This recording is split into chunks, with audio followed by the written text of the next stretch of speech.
2 নম্বর block Trinamool কংগ্রেসের সভাপতি ভাই শিবশঙ্কর দত্ত সহ আমরা পেয়েছি জলপাইগুড়ি জেলা তৃণমূল যুব কংগ্রেসের সভাপতি আমার পূর্ববর্তী বক্তা সৈকত চট্টোপাধ্যায় রয়েছেন, জলপাইগুড়ির কোঅর্ডিনেটর তৃণমূল কংগ্রেসের সম্মানীয় চন্দন ভৌমিক,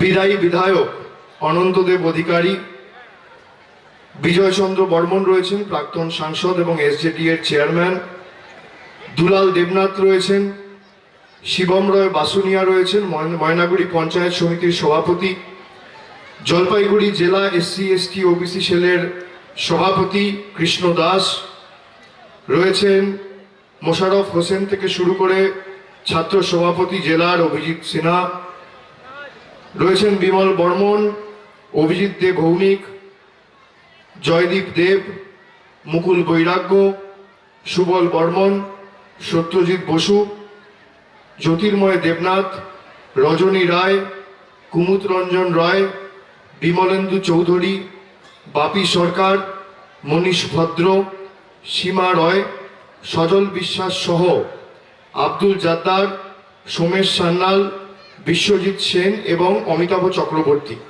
আমি সবাইকে একযোগে ধন্যবাদ জানাচ্ছি, কৃতজ্ঞতা জানাচ্ছি, প্রণাম জানাচ্ছি।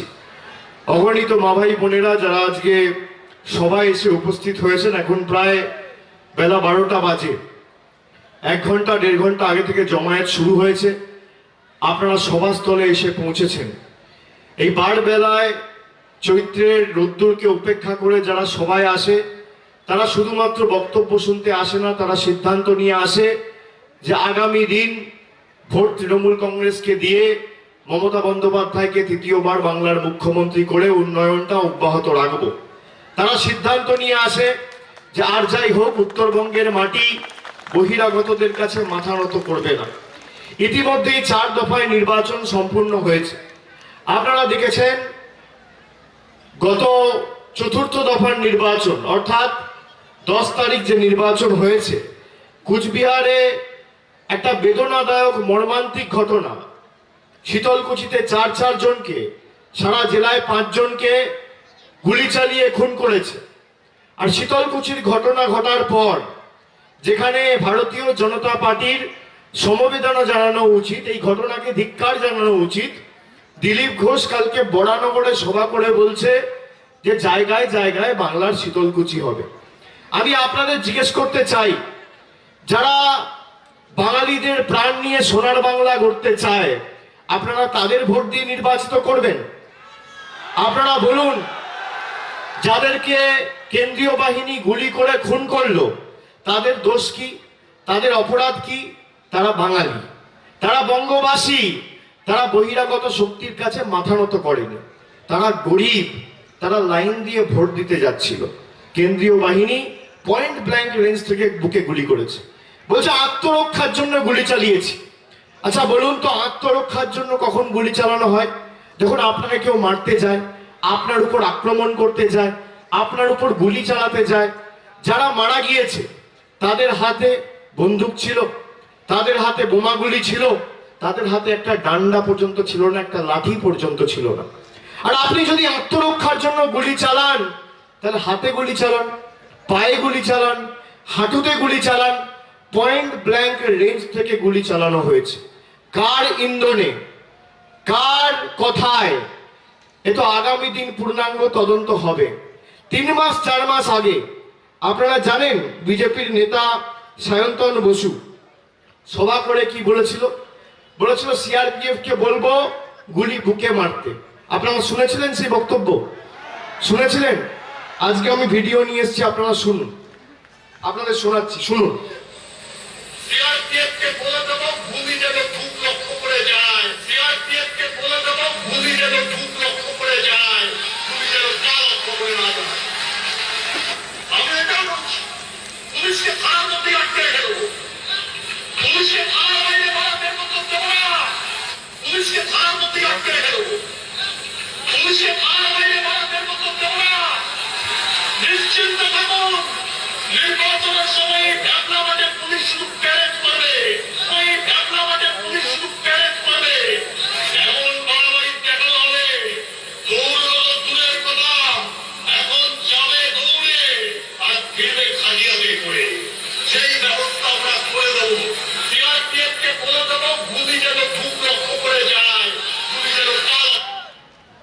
সিআরপিএফ কে বলে দেবো গুলি যেন বুক লক্ষ্য করে যায়, পা লক্ষ্য করে না যায়।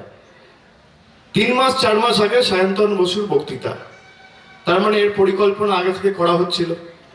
বাংলার মানুষের উপর গুলি চালানোর পরিকল্পনা, বাঙালিদের উপর গুলি চালানোর পরিকল্পনা, বঙ্গবাসীদের উপর গুলি চালানোর পরিকল্পনা, রাজবংশীদের উপর গুলি চালানোর পরিকল্পনা। আপনারা বলুন, প্রধানমন্ত্রী শিলিগুড়িতে সভা করলো গত পরশুদিন, বলছে কুচবিহার का जो घटना घटा बहुत दुखद घटना है, ये नहीं होना चाहिए था। পরের দিন 11 তারিখ মানে গতকাল বড়ানগরে বিজেপির রাজ্য সভাপতি সভা করে কি বলছে? বলছে সুধরে যান, নইলে জায়গায় জায়গায় শীতলকুচি হবে। আপনি এই রাজনৈতিক দলকে ক্ষমতায় আনতে চান? আপনারা বলুন, যারা বাঙালির রক্তের বিনিময়ে বাংলা দখল করতে চায়, যারা আপনাকে গুলি করে বাংলা দখল করতে চায়, যারা দিল্লি মধ্যপ্রদেশের তল্পি বাহক হয়ে আপনাদের স্থাপক বানিয়ে আগামী দিন 5 বছর বাংলাকে দিল্লির মধ্যপ্রদেশের নিচে স্থাপকতা করে বাঁচিয়ে রেখে জোর জবরদস্তি বাংলাকে দখল করতে চায়, আপনি তাদের নির্বাচিত করবেন?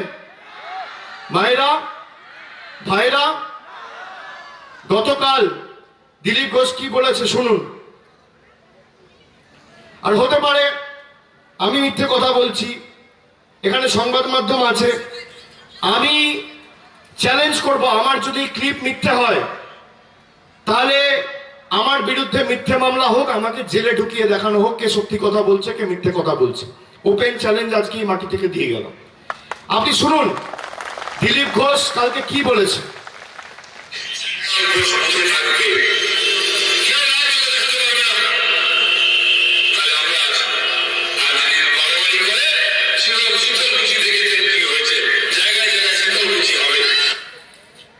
বলছে যদি বাড়াবাড়ি করে, দেখেছেন শীতলকুচিতে কি হয়েছে, জায়গায় জায়গায় শীতলকুচি হবে। বাড়াবাড়ি কি করেছিল? লাইনে দাঁড়িয়ে ভোট দিতে গেছিল। দিল্লির কাছে বশ্যতা স্বীকার করেনি, আত্মসমর্পণ করেনি, মাথা নত করেনি। এটা হচ্ছে বাঙালিদের বাড়াবাড়ি।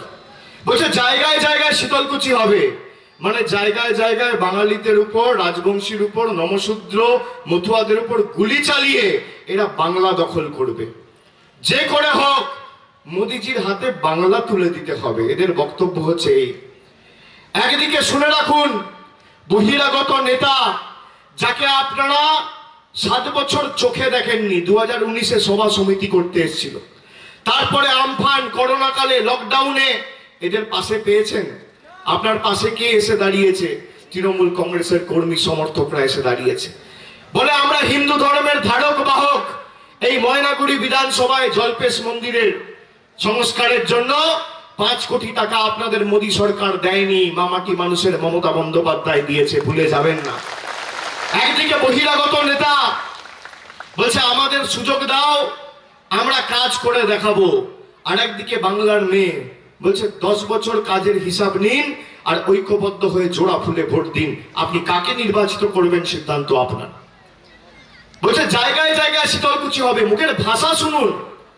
আমি আপনাদেরকে সাক্ষী রেখে সংবাদ মাধ্যমকে বলবো যে আপনারা প্রধানমন্ত্রীকে জিজ্ঞেস করুন, স্বরাষ্ট্রমন্ত্রীকে জিজ্ঞেস করুন যে দেশের প্রধানমন্ত্রী বলছে এই ঘটনা ঠিক না, আর তাদের রাজ্য সভাপতি বলছে যা হয়েছে ঠিক হয়েছে, আগামী দিন আরো হবে। প্রধানমন্ত্রী আর স্বরাষ্ট্রমন্ত্রীর মধ্যে যদি বিন্দু মাত্র মনুষ্যত্ব থাকে, মানববোধ থাকে, বিবেকবোধ থাকে, আপনি 24 ঘন্টার মধ্যে দিলীপ ঘোষকে বহিষ্কার করে প্রমাণ করুন যে এই ঘটনাকে আপনি সমর্থন করেন না। আপনাদের ইন্ধনে গুলি চালেনি, নইলে বুঝে নিতে হবে যে দিল্লির পরিকল্পনার কারণে কেন্দ্রীয় বাহিনী গুলি চালাতে বাধ্য হয়েছে। আমরা কেন্দ্রীয় বাহিনীকে সম্মান করি, এদের তো দোষ নেই, এদেরকে তো অর্ডার দেওয়া হচ্ছে জোর জবরদস্তি গুলি চালাও, চালাও গুলি, বাঙ্গাল লেকে রহেঙ্গে। আরে এটা মধ্যপ্রদেশ গুজরাট নয়, এটা পশ্চিমবঙ্গ। এই মাটি নেতাজি সুভাষচন্দ্র বসু, স্বামী বিবেকানন্দ, ক্ষুদিরাম বোস, ঈশ্বরচন্দ্র বিদ্যাসাগর, রামমোহন রায়ের মতো সমাজ সংস্কারককে তৈরি করেছিল। এই মাটি পথ দেখিয়েছিল স্বাধীনতা আন্দোলনে, নবজাগরণে। আর যাই হোক, দিল্লির বশ্যতা এই মাটি স্বীকার করবে না। রক্ত দিলে দেবো, প্রাণ দিলে দেবো, কিন্তু দিল্লির আর মধ্যপ্রদেশের নেতাদের কাছে বাংলার মানুষ আত্মসমর্পণ করবে না। আপনারা বলুন, বাংলার মুখ্যমন্ত্রী ভারতবর্ষের একমাত্র মহিলা মুখ্যমন্ত্রী, যে আজকে মধ্যপ্রদেশ গুজরাটের নেতাদের কাছে আত্মসমর্পণ করেনি। আপনারা চান দিল্লিতে গিয়ে দিদি আত্মসমর্পণ করুক? আপনারা চান বাংলার আবেগ, বাংলার ভালোবাসাকে মধ্যপ্রদেশ গুজরাটের নেতাদের কাছে বিক্রি করে দেওয়া হোক? আপনারা চান মমতা বন্দ্যোপাধ্যায় এদের বশ্যতা স্বীকার করুক? আপনারা চান আপনার বাড়ির পাশে আগামী দিনে একটা রাস্তা হবে না, একটা ড্রেন হবে না, একটা লাইট লাগবে, দিলীপ ঘোষণা বলবে দাঁড়াও আগে মোদিজিকে জিজ্ঞেস করি, মোদিজি যদি অনুমতি দেয় তবে কাজ শুরু হবে? আপনি এই সরকার চান, না আপনি এমন এক সরকার চান যেখানে সরকার দুয়ারে দুয়ারে আপনার বাড়িতে গিয়ে আগামী দিন পরিষেবা পৌঁছে দেবে বাংলার মেয়ের হাত ধরে? আপনাকে সিদ্ধান্ত আজকে নিতে হবে। যারা বলছে সোনার বাংলা করব, বাংলার কৃষ্টি জানে না, সংস্কৃতি জানে না, বাংলা লিখতে পারে না, বলতে পারে না, পড়তে পারে না, বলছে সোনার বাংলা, সোনাও বলতে পারছে না, বলছে সোনা। আপনি দেখুন স্বামী বিবেকানন্দকে বলছে বিবেকানন্দ ঠাকুর, রামকৃষ্ণ পরমহংসদেবকে জানে না, কবিগুরুর জন্মস্থান বলছে শান্তিনিকেতন, জোড়াসাঁকোর জায়গা, ঠাকুর পঞ্চানন বর্মাকে বলছে পঞ্চানন বর্মন, হরিচাঁদ ঠাকুরকে বলছে হরিশ্চন্দ্র ঠাকুর, সহজ পাঠ কে লিখেছে জানে না, আর বলছে কি জায়গায় জায়গায় শীতলকুচি হবে। আমি দিলীপ বাবুকে বলবো, আপনি আমার থেকে বয়সে অনেক বড়, আপনাকে হাত জোর করে অনুরোধ করব, ভাষা ঠিক করুন। এটা গুজরাট মধ্যপ্রদেশ নয়, জায়গায় জায়গায় শীতলকুচি হবে না, কিন্তু আপনি যদি নিজেকে না শুধরান তাহলে আপনার সাথে জায়গায় জায়গায় দার্জিলিং হবে, এটা মাথায় রাখবেন। দার্জিলিং মনে আছে তো? এই মাটি মাথা নত করবে না। আপনি কি ভাবছেন গুলি চালিয়ে বাংলা দখল করবেন? বাংলার মানুষ তো ইংরেজদের কাছে মাথা নত করেনি। 34 বছর বাম শাসন, বাম জগদ্দল পাথরকে ছুঁড়ে ফেলে দিয়েছে। আপনারা তখন ছাড় কি ভাবেন মমতা বন্দ্যোপাধ্যায়ের পা ভেঙে আক্রমণ করে কুৎসা করে বাংলা দখল করব? ভাঙা পাই লড়াই হবে, ভাঙা পাই যুদ্ধ যেতে হবে, আর ভাঙা পাই আবার নবান্নে মমতা বন্দ্যোপাধ্যায় বসবে। কোনো লাভ নেই। বিজেপি বলছে তৃণমূলকে সরাও, কংগ্রেস বলছে তৃণমূলকে হাটাও, সিপিএম বলছে তৃণমূলকে হারাও, আর বাংলার জনগণ বলছে তৃতীয়বার মুখ্যমন্ত্রী করে মমতা বন্দ্যোপাধ্যায়কে বসাও। মানুষ ঠিক করে নিয়েছে, মানুষ ঠিক করে নিয়েছে। এই যে সভা, আপনি বলুন তো বেলা 12টায় এই যে কানায় কানায় সভাস্থল পূর্ণ, যারা সভায় আসে তারা কি বক্তৃতা শুনতে আসে বেলা 12টার সময়? বিকেল 5টা 6টার সময় যারা যায় না, রোদ কমে যায়, মেঘাচ্ছন্ন আকাশ, হাওয়া দিচ্ছে, তখন লোক বক্তৃতা শুনতে যায়। যারা 12টায় সভায় আসে আর চৈত্রের রোদ উপেক্ষা করে যারা ঠাঁই বসে বক্তব্য শোনে, তারা সিদ্ধান্ত নিয়ে আসে যে ভোট আগামী দিন তৃণমূল কংগ্রেসকে দেবো, যতই বাধা বিপত্তি প্রতিকূলতা আসুক, নিজের ভোট নিজে দেবো। আমি আপনাদের অনুরোধ করব যে এই মাটিকে আগামী দিন শুধুমাত্র মমতা বন্দ্যোপাধ্যায়কে তৃতীয়বার মুখ্যমন্ত্রী করার লড়াই এটা নয়, বাংলার কৃষ্টি সংস্কৃতি অব্যাহত রাখার লড়াই। যারা বড় বড় ভাষণ দিচ্ছে, আপনি বলুন তো প্রধানমন্ত্রী আসছে 8 ঘন্টা বক্তব্য রাখছে, 2 মিনিট বলতে পারছে যে বাংলার জন্য আগামী দিন কি করবে? 2 মিনিট। আপনি বলুন অমিত শাহ বক্তব্য রাখছে 8 ঘন্টা, 2 মিনিট বলতে পারছে এরা কি করবে? বলছে সোনে কা বাঙ্গাল বানায়। আরে সোনার বাংলা তো মমতা ব্যানার্জি করেছে, বিনা পয়সায় শিক্ষা, বিনা পয়সায় চিকিৎসা, বিনা পয়সায় রেশন। আপনি বলুন আপনার রাজ্য সরকাররা কি করেছে? আপনার অধীনে উত্তরপ্রদেশ রয়েছে, আপনি বিনা পয়সায় শিক্ষা দিয়েছেন? আপনার অধীনে মধ্যপ্রদেশ রয়েছে, আপনি বিনা পয়সায় রেশন দিয়েছেন? আপনার অধীনে ত্রিপুরা রয়েছে, আপনি বিনা পয়সায় স্বাস্থ্য দিয়েছেন? কাজকলা মমতা বন্দ্যোপাধ্যায় করে দেখিয়েছে। যা বলেছে দিদি কথা রেখেছে, হ্যাঁ কি না মায়েরা ভাইয়েরা, রেখেছে কি না? এরা বলেছিল 15 লাখ টাকা করে দেবো, কেউ পেয়েছে? এরা বলেছিল বছরে 2 কোটি বেকারের চাকরি হবে। আর দেখুন ভারতবর্ষকে পুঁজিপতিদের হাতে তুলে দিয়েছে। এয়ার ইন্ডিয়া, বিএসএনএল, রেল বিক্রি করে দিয়েছে, বলছে আগামী দিন আমরা শিল্প করব। আরে যে শিল্পগুলো রয়েছে সেগুলো বিক্রি করে দিয়েছে। এদের নেতৃত্বে ভারতবর্ষে বেকারত্বের হার বেড়েছে 50%, আর মমতা ব্যানার্জির নেতৃত্বে বাংলায় বেকারত্বের হার কমেছে 40%।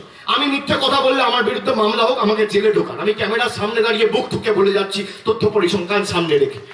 আপনি বলছেন আমরা বিশ্বের সব থেকে বড় রাজনৈতিক দল, আপনি বিশ্বের সব থেকে বড় রাজনৈতিক দল, ভালো কথা। বলছে তৃণমূল कांग्रेस हम लोग से क्या लड़ाई करेगा? কিন্তু ছোটা পাঠিয়ে।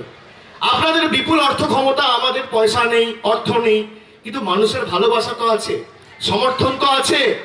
আর আপনাদের সভা দেখুন, আর তৃণমূল কংগ্রেসের সভা দেখুন। এরা দিল্লি, গুজরাট, মধ্যপ্রদেশ থেকে মানুষ নেতা ভাড়া করে আনছে, আর সভাস্থল ফাঁকা, চায়ের দোকানের থেকে বেশি ভিড় হয়। পাড়ার কালী ঠাকুর বিসর্জনে এর থেকে বেশি ভিড় হয়, সরস্বতী বিসর্জনের থেকে বেশি ভিড় হয় ছোট ছোট ক্লাবগুলো, সভাস্থলে যা পরিণতি। আর তৃণমূল কংগ্রেসের স্বতঃস্ফূর্ততা দেখুন, উৎসাহ দেখুন, উদ্দীপনা দেখুন, সমর্থন দেখুন, ভালোবাসা দেখুন। যে পার্টি মানুষের সমর্থন পায় না, সে নাকি বাংলা দখল করবে। আর বলছে আমরা বড় দল, তৃণমূল কংগ্রেস ছোট দল। তা আমরা যদি ছোট দল, আমরা আঞ্চলিক দল, ভালো কথা, আমি মেনে নিচ্ছি তো। আমাদের দল ছোট দল, আমাদের দল গরিবের দল, শ্রমিকের দল, কৃষকের দল, খেটে খাওয়া মানুষের দল, এসসির দল, এসটির দল, ওবিসির দল। এটা রাজবংশীদের দল, নমশূদ্রদের দল, মতুয়াদের দল, সংখ্যালঘুর দল, সংখ্যাগুরুর দল, বাংলার মানুষের দল, বঙ্গবাসীর দল, ছাত্র যুবর দল, মহিলার দল, কৃষকের দল, আঞ্চলিক দল। তা আপনার যদি ক্ষমতা থাকে, বাংলায় 80,000 বুথ রয়েছে, আপনি একটা জায়গায় সভা করুন। আপনি একদিকে থাকুন, একদিকে আমি থাকবো। কোথায় সভা করবেন আপনি ঠিক করুন, আপনার উপর ছেড়ে দিয়ে গেল।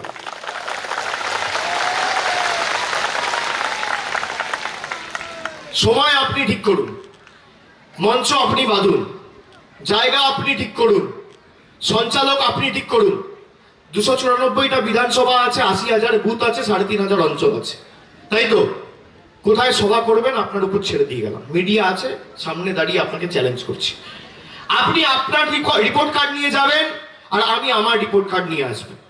আপনি বলবেন 7 বছরের মোদী সরকার এই ময়নাগুড়ির জন্য কি করেছে, আর আমি আমার রিপোর্ট কার্ড তুলে বলবো যে আমাদের দিদি 10 বছরে ময়নাগুড়ি আর জলপাইগুড়ির জন্য কি করেছে।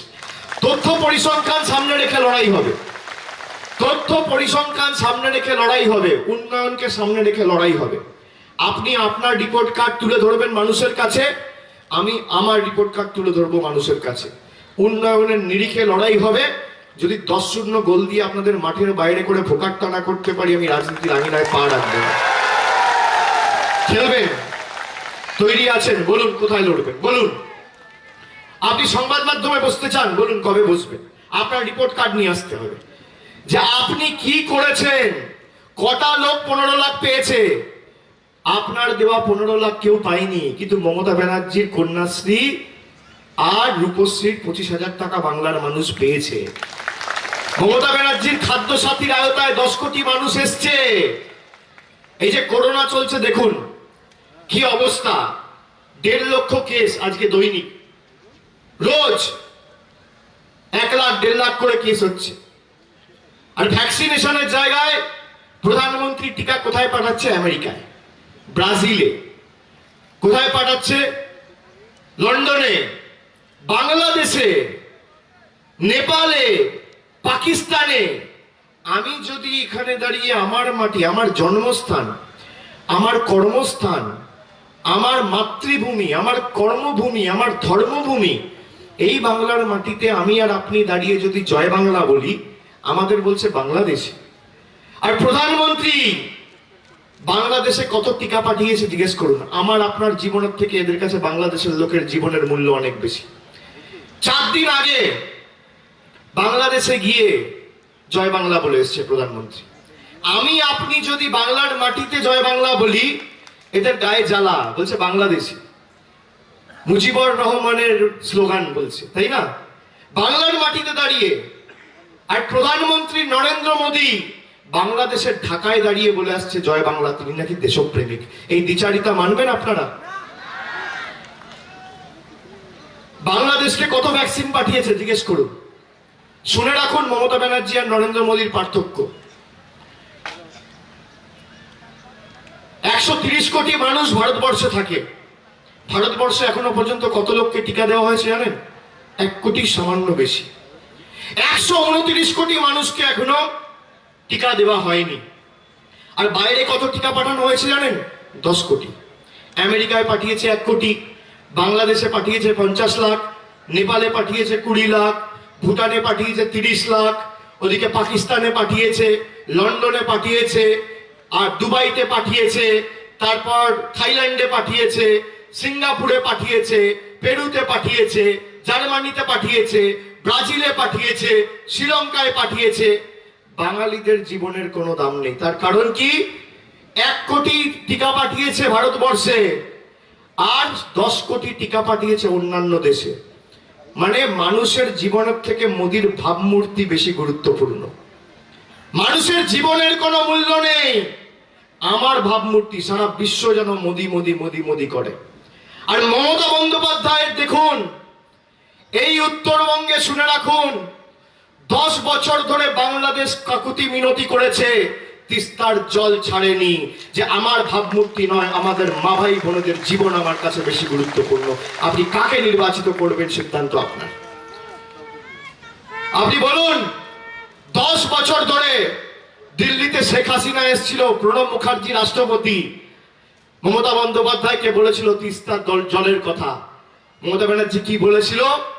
বলেছিল আমার মা ভাই বোনদের বঞ্চিত করে তোমার বাংলাদেশে আমি জল পাঠাতে পারবো না, আমার শেষ রক্তবিন্দু পর্যন্ত আমি তিস্তার জল ছাড়বো না। তিস্তার জলের উপর যদি একমাত্র অধিকার কারো থাকে, উত্তরবঙ্গের লোকেদের থাকবে, বঙ্গবাসীর থাকবে। আপনি অস্বীকার করতে পারবেন? বিজেপিকে চ্যালেঞ্জ করছি, অন রেকর্ড দাঁড়িয়ে বলুক যে আগামী দিন যদি আমরা ক্ষমতায় আসি, আমরা তিস্তার জল ছাড়বো না। কেন জানেন? প্রধানমন্ত্রী বাংলাদেশে গিয়ে ডিল করে চলে এসছে। শুনে রাখুন, আমার থেকে শুনে রাখুন, আপনারা কেউ জল পাবেন না, কেউ স্বাস্থ্যসাথী পাবেন না আগামী দিন যদি এরা ক্ষমতায় আসে। বলছে আয়ুষ্মান ভারত। আপনি জেনে রাখুন, এরা 10% লোককে আয়ুষ্মান ভারত দিতে চেয়েছিল। বাংলায় থাকে 10 কোটি লোক, 1 কোটি লোককে পরিষেবা দেবে বলেছিল। মমতা ব্যানার্জি গর্জে উঠেছিল। মমতা বন্দ্যোপাধ্যায় বলেছে যে আমাকে আপনারা ভোট দিয়ে যারা মুখ্যমন্ত্রী করেছেন, আমি তাদেরও মুখ্যমন্ত্রী, আর যারা সিপিএম বিজেপি কংগ্রেস নির্দলকে ভোট দিয়েছে, আমি তাদেরও মুখ্যমন্ত্রী। আমি যদি পরিষেবা দিই, আমি 10 কোটি মানুষকে দেবো, 1 কোটি লোককে আমি পরিষেবা আলাদা করে দিতে পারবো না। আমি যখন মুখ্যমন্ত্রী নির্বাচিত হয়েছি, আমার কোনো জাতি ধর্ম নেই, আমার একটাই ধর্ম, মানব ধর্ম। উত্তরবঙ্গ থেকে দক্ষিণবঙ্গ, ছোট থেকে বড়, খেটে খাওয়া মানুষ, শ্রমিক, কৃষক, বয়োজ্যেষ্ঠ, প্রবীণ নবীন, ছাত্র, যুব, মহিলা, সবাইকে স্বাস্থ্যসাথীর আওতায় নিয়ে এসছে। আপনার বাড়িতে যদি টিভি থাকে, আপনি আয়ুষ্মান ভারত পাবেন না। মোদিজি বলছেন আয়ুষ্মান ভারত, আপনি শুনে রাখুন। আপনার পরিবারের কোনো সদস্যর হাতে যদি মোবাইল স্মার্টফোন থাকে, আপনি আয়ুষ্মান ভারত পাবেন না। আপনার বাড়িতে যদি রেডিও টিভি থাকে, আপনি আয়ুষ্মান ভারত পাবেন না। যদি স্কুটার থাকে, আপনি আয়ুষ্মান ভারত পাবেন না। মোটরসাইকেল থাকে, আপনি আয়ুষ্মান ভারত পাবেন না। মমতা ব্যানার্জি স্বাস্থ্যসাথী কিছু থাকলেও পাবেন, কিছু না থাকলেও পাবেন। ছোট থেকে বড় সবাইকে, 10 কোটি মানুষকে স্বাস্থ্যসাথীর আওতায় নিয়ে এসছে।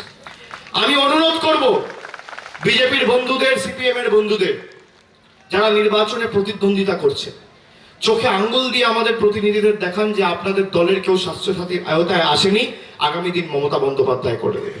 চোখে আঙ্গুল দিয়ে দেখান কেউ খাদ্য সাথীতে আসেনি, আগামী দিন মমতা বন্দ্যোপাধ্যায় করে দেবে। কিন্তু আমি আপনাকে আঙ্গুল দিয়ে দেখাচ্ছি, এখানে যারা আছে কারোর অ্যাকাউন্টে 15 লাখ আসেনি। আপনি দায়িত্ব নিচ্ছেন তাদের অ্যাকাউন্টে 15 লাখ পৌঁছে দেওয়ার? তখন তো নেবে না। এদের প্রতিশ্রুতি হচ্ছে ভাঙা অডিও ক্যাসেট। আপনি টেপে ক্যাসেট চালাবেন, খালি কানে শুনতে পাবেন, চোখে দেখতে পাবেন না। আর মমতা ব্যানার্জির হচ্ছে হাই কোয়ালিটি ডিভিডি, চালালে চোখে দেখতেও পাবেন, কানে শুনতেও পাবেন। যা বলে অক্ষরে অক্ষরে পালন, যা কথা দিয়েছিল কথা রেখেছে। আর 17ই মার্চ দিদি ইস্তাহার প্রকাশ করেছে, 10 অঙ্গীকারের কথা বলেছে। আপনারা বলুন মায়েরা, ভাইয়েরা, বন্ধুরা, সমবয়সীরা যারা আছো এখানে, দিদি যা কথা দেয়, দিদি কথা রাখে কিনা? হ্যাঁ কিনা? হাত তুলে বলুন। ভারতীয় জনতা পার্টি যা বলে রাখে? মমতা বন্দ্যোপাধ্যায় যা কথা দেয় কথা রাখে?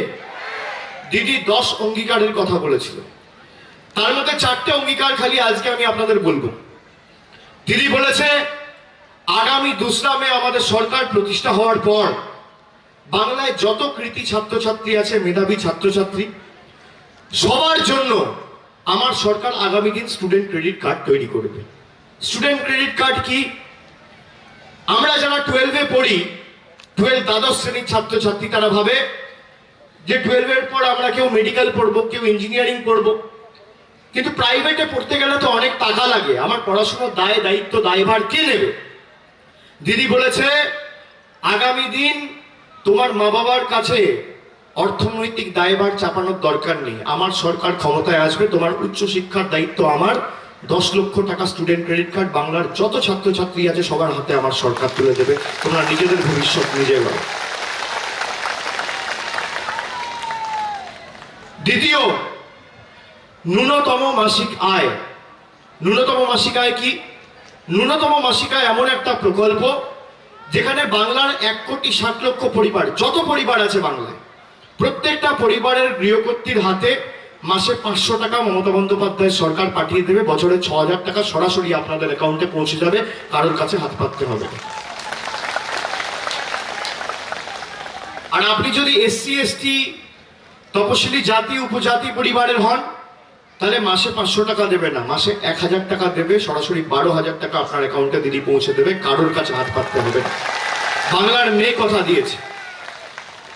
তৃতীয়, আমরা 5 বছর ধরে কৃষক বন্ধু চালাচ্ছি, একর পিছু কৃষকদের 5,000 টাকা দিচ্ছি। আর নরেন্দ্র মোদী সরকার এখন ন্যাকামি করে ভোটের আগে বিজেপির সরকার কি বলছে? বলছে আমরা 6,000 টাকা কৃষকদের দিতে চাই, কৃষকরা মমতা বন্দ্যোপাধ্যায় দিতে দিচ্ছে না। বলছে हम लोग सत्ते में आएंगे, মানে পাওয়ারে আসবো, তারপর কিষান লোক কো পয়সা দেগা। আমি চ্যালেঞ্জ করছি, আপনি সভা থেকে বলুন যে আমরা পরাজিত হলেও কৃষককে কেন্দ্রের টাকা দেবো। আপনাকে প্রমাণ করতে হবে যে আপনার নিজের ইগো মানুষের স্বার্থ থেকে বড় নয়।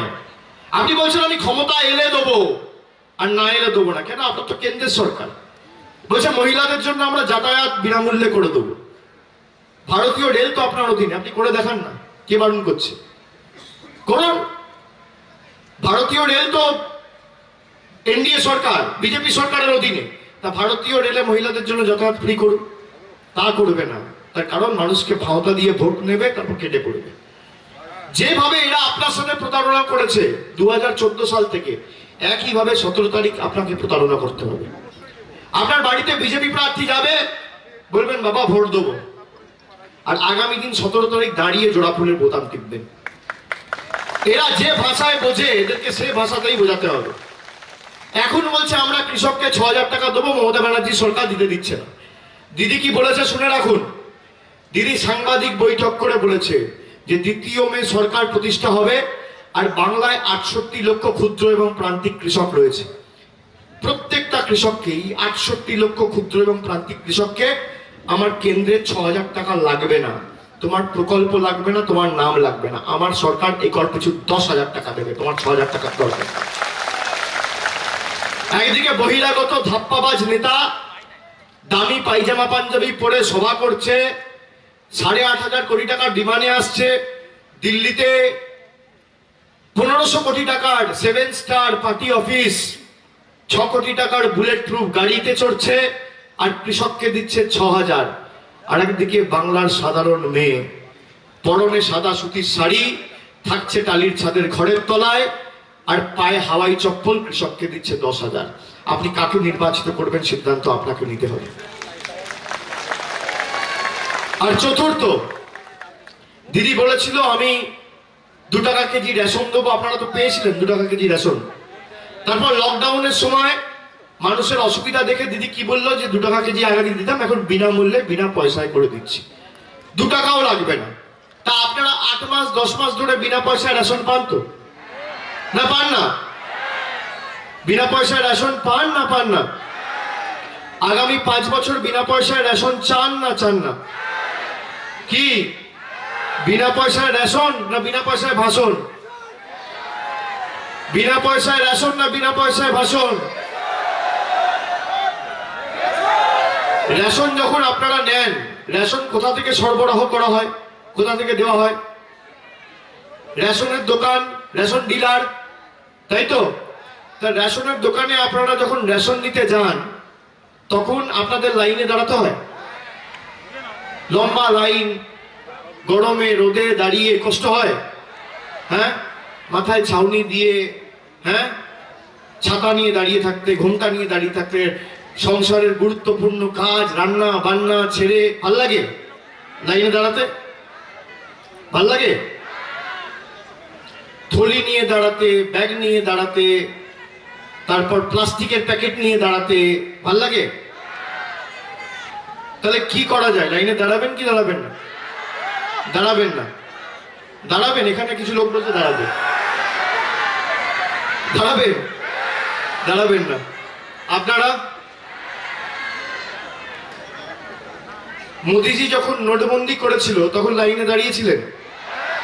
নিজের গচ্ছিত সঞ্চিত কামাইয়ের টাকা, কর দেওয়া টাকা, ট্যাক্স দেওয়া টাকা আপনাকে লাইনে দাঁড়িয়ে ঘন্টার পর ঘন্টা দাঁড়িয়ে পাল্টাতে হচ্ছে। ভাল লাগতো? ভাল লাগতো? 4,000 টাকার জন্য ঘন্টার পর ঘন্টা লাইন, মনে আছে তো সেই দৃশ্য? কিন্তু আপনারা তাও দাঁড়িয়েছিলেন কেন? এক বুক আশা নিয়ে, স্বপ্ন নিয়ে, ভালোবাসা নিয়ে যে কালো টাকা ধ্বংস হবে। আমরাও চেয়েছিলাম কালো টাকা ধ্বংস হোক, কিন্তু গরিবের চোখের জল ফেলে নয়। তাও আপনারা দাঁড়িয়েছিলেন, আমি স্যালুট জানাই আপনাদের। মমতা বন্দ্যোপাধ্যায় বিনা পয়সায় রেশন দিচ্ছে, আপনারা লাইনে দাঁড়াচ্ছেন, কিন্তু রেশনটা তো পাচ্ছেন, কথা দিয়ে কথা রাখছে তো। এখন আপনারা বলছেন আমরা বিনা পয়সায় রেশন চাই, কিন্তু আমরা লাইনে দাঁড়াবো না। মানে সাপও মরবে লাঠিও ভাঙবে না, দুটোই চাই, তাই তো? তা মোদিজি যদি দ্বিতীয়বার নোটবন্দি করে, আপনি বলতে পারবেন যে দ্বিতীয়বার নোটবন্দি করলে আমি কিন্তু লাইনে দাঁড়াবো না, ব্যাংকে আমার বাড়িতে এসে টাকা দিয়ে যেতে হবে? বলতে পারবেন? দেখো সবাই বলছে না। বলতে পারবেন? বলতে পারবেন না। তাহলে এখানে বলছেন কেন? এখানে বলছেন কেন? বিশ্বাস রয়েছে যে দিদি নেই, চিন্তা নেই, দিদি আছে। বাংলায় মমতা বন্দ্যোপাধ্যায় রয়েছে, তাই তো? এটাই হচ্ছে পার্থক্য। আপনি দেখুন, মোদিজি ভারতের প্রধানমন্ত্রী আর বাংলার মুখ্যমন্ত্রী মমতা বন্দ্যোপাধ্যায়। আপনি বলছেন দ্বিতীয়বার নোটবন্দি হলে আপনি জানেন যে মোদিজি করবে না, সেই জন্য আপনি বলছেন যে বলবো না। কেন? বলে তো কোনো লাভ হবে না, তাই তো? এখানে বলছেন যে আমি খাদ্য নেবো কিন্তু লাইনে দাঁড়াবো না। মমতা বন্দ্যোপাধ্যায় তাই বলেছে যে আপনার প্রাপ্য আপনাকে লাইনে দাঁড়িয়ে নিতে হবে না। 2 তারিখ সরকার প্রতিষ্ঠা হবে। আচ্ছা আগে আমাকে বলুন, আপনাদের ভোট কবে? 17 তারিখ।